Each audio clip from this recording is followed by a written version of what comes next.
Everybody thought I'd finally gone insane when I smashed the highest ranked beast in the summoning hall and chose a weak little horned snake instead.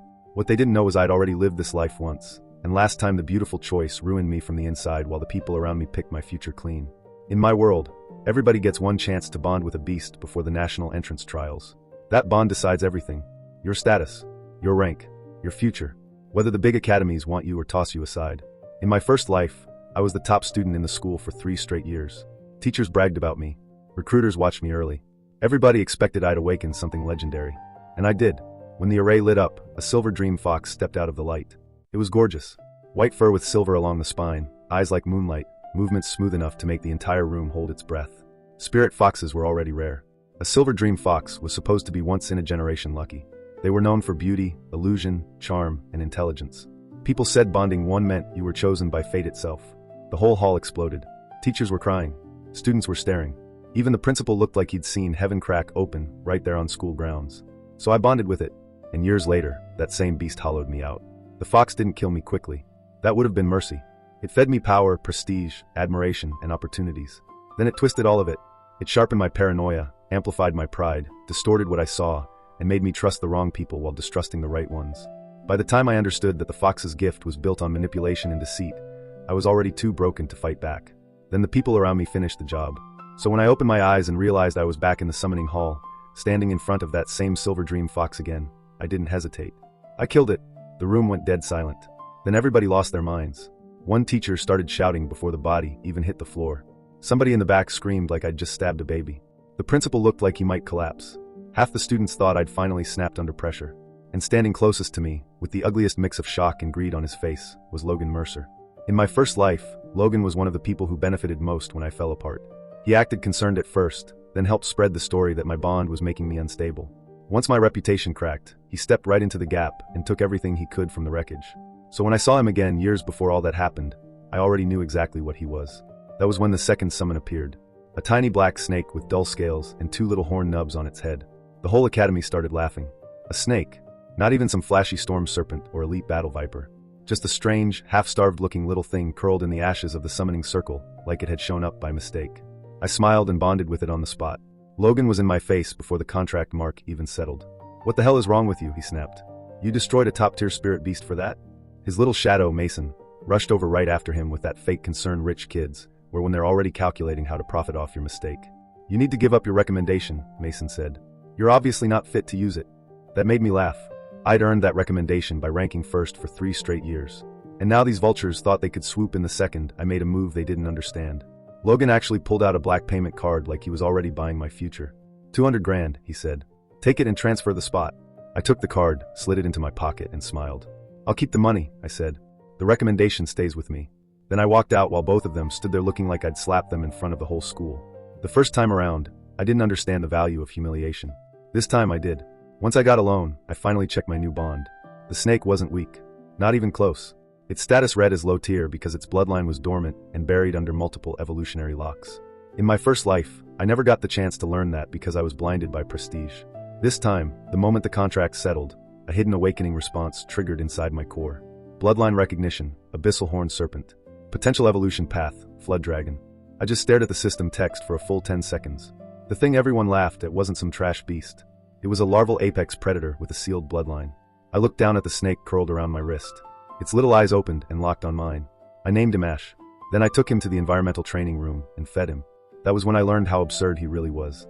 The room let students generate practice terrain, so I loaded deep wet soil and a controlled water channel. The second Ash touched the ground, he vanished under the mud like he'd been born there. Then the floor started shifting. Water levels dropped. Soil collapsed inward.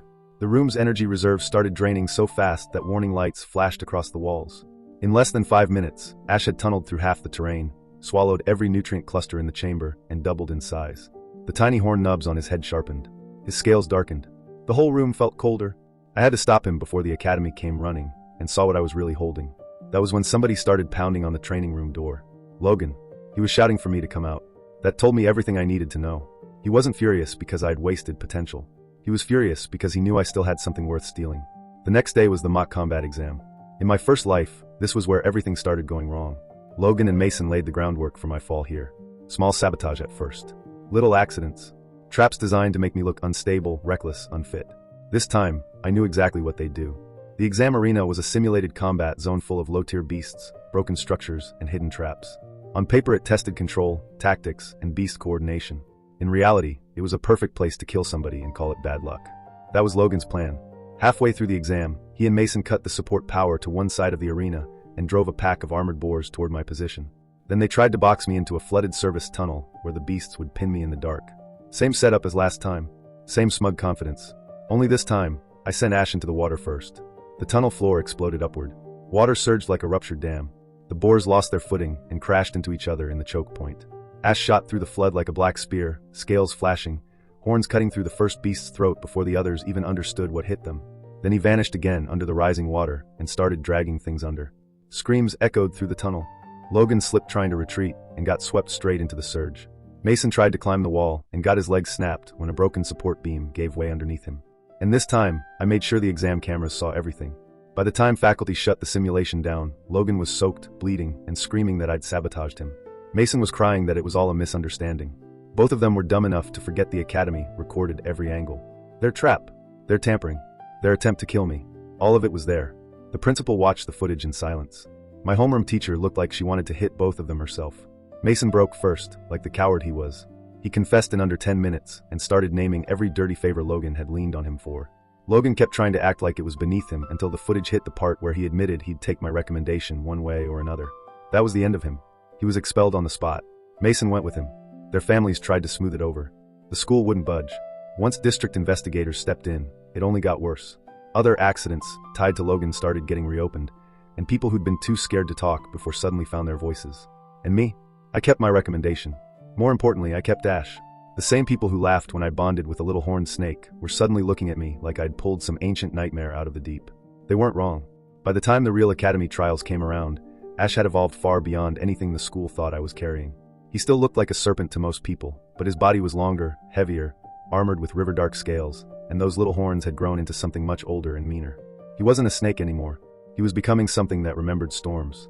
I kept the Flood Dragon bloodline hidden as long as I could, but his combat power alone was enough to break every opponent they put in front of me. He didn't fight like a flashy spirit beast. He drowned the battlefield, collapsed footing, controlled water flow, dragged enemy beasts under, and crushed them in terrain they thought they understood. I took first place nationally. Logan never recovered. Without the Academy's protection, without his recommendation, and with his own crimes exposed early, he never got the golden future he stole in my first life. Last I heard, he was rotting in a labor zone on the northern wall, feeding low-tier beasts and blaming everybody but himself. Exactly where he belonged. The funniest part is that people still think the big twist of my story is that I destroyed a beautiful fox and chose a snake. It wasn't. The real twist was that the elegant choice was poison, and the thing everyone laughed at was the only reason I lived long enough to take my future back. Some beasts don't destroy you with claws. Some do it with flattery. And some gifts only look worthless until they outgrow the world that mocked them. Thanks for listening on Hidden Thread Teller. What's your take on this one?